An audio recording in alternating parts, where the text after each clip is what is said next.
Halo sahabat Qurani Marum yang terkasih, jumpa lagi dengan saya Pastor Yos Fernandes Pematus dalam renungan harian Kamis 19 November 2020. Apa kabar? Saya berharap Anda semua dalam keadaan baik, sehat, dan tetap semangat. Bapak Ibu Saudara-saudari yang terkasih, mari kita siapkan hati dan pikiran kita untuk bersama-sama mendengarkan sabda Tuhan. Kita tandai diri kita dengan tanda kemenangan Kristus. Dalam nama Bapa dan Putra dan Roh Kudus. Amin. Bacaan pertama hari ini diambil dari kitab Wahyu bab 5 ayat 1-10. Aku Yohanes melihat seorang yang duduk di atas tahta di surga. Dengan tangan kanan dia memegang sebuah gulungan kitab. Kitab itu ditulisi sebelah dalam dan sebelah luarnya, dan dimeterai dengan 7 meterai. Dan aku melihat seorang malaikat yang gagah, yang berseru dengan suara nyaring, katanya, "Siapakah yang layak membuka gulungan kitab itu dan membuka meterai-meterainya?" Tetapi tak ada seorang pun yang di surga atau di bumi atau yang di bawah bumi yang dapat membuka gulungan kitab itu atau melihat sebelah dalamnya. Maka menangislah aku dengan amat sedihnya, karena tidak seorang pun dianggap layak untuk membuka gulungan kitab itu ataupun melihat sebelah dalamnya. Lalu berkatalah seorang dari tua-tua itu kepadaku, "Jangan menangis. Sesungguhnya singa dari suku Yehuda, yaitu tunas Daud, telah menang. Dialah yang dapat membuka gulungan kitab itu dan membuka ketujuh meterainya." Maka aku melihat seekor anak domba berdiri di tengah-tengah tahta, dan di tengah-tengah keempat makhluk serta orang tua-tua itu. Anak domba itu kelihatan seperti telah disembelih. Ia bertanduk 7 dan bermata 7.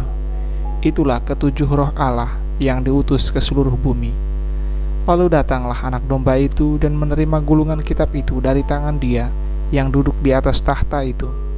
Ketika ia mengambil gulungan kitab itu, tersungkurlah keempat makhluk dan ke-24 orang tua-tua di hadapan anak domba.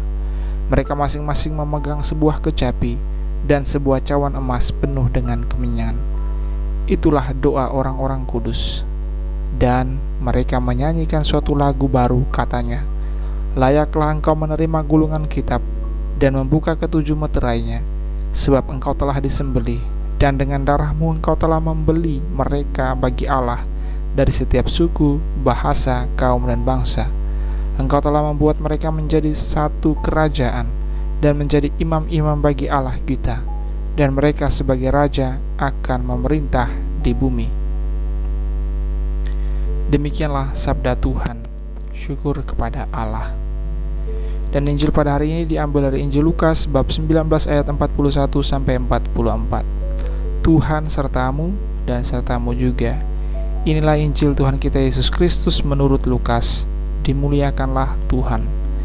Pada waktu itu, ketika Yesus mendekati Yerusalem dan melihat kota itu, ia menangisinya, katanya, "Wahai Yerusalem, alangkah baiknya andaikan pada hari ini juga engkau mengerti apa yang perlu untuk damai sejahteramu.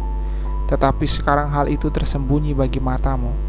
Sebab akan datang harinya, musuhmu mengelilingi engkau dengan kubu, lalu mengepung dan menghimpit engkau dari segala jurusan. Dan mereka akan membinasakan dikau beserta semua pendudukmu. Tembokmu akan dirobohkan, dan tiada satu batu pun akan dibiarkan terletak di atas batu yang lain. Sebab engkau tidak mengetahui saat Allah melewati engkau." Demikianlah Injil Tuhan. Terpujilah Kristus. Saudara-saudari yang terkasih, Injil hari ini bercerita tentang Yesus yang menangisi kota Yerusalem. Tangisan Yesus menandakan kasih yang mendalam terhadap penduduk Yerusalem, terhadap kota Yerusalem. Yesus sudah tahu bahwa di kota Yerusalem ia akan ditolak, dan banyak dari antara penduduk kota yang menginginkan kematiannya.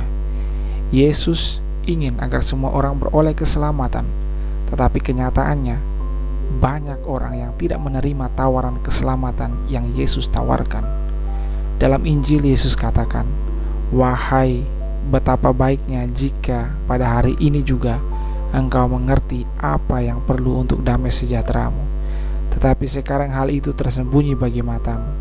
Yesus menyayangkan bahwa penduduk Yerusalem tidak tahu apa yang perlu untuk mendatangkan damai sejahtera bagi diri mereka masing-masing. Mereka melakukan apa yang mendatangkan kesenangan dan kenyamanan sesaat saja. Saudara-saudari yang terkasih, banyak dari mereka yang menyangkal Yesus. Mereka menolak Yesus yang merupakan sumber damai sejahtera mereka. Kadangkala kita pun tidak tahu apa yang perlu untuk mendatangkan damai sejahtera dalam hidup kita. Tidak jarang fokus kita hanya pada apa yang menjadi keinginan dan hasrat duniawi semata. Kadang kita berpikir kita akan bahagia dan damai ketika memiliki semua hal duniawi yang menjadi dambaan kita. Berpikir bahwa punya mobil mewah akan mendatangkan sukacita.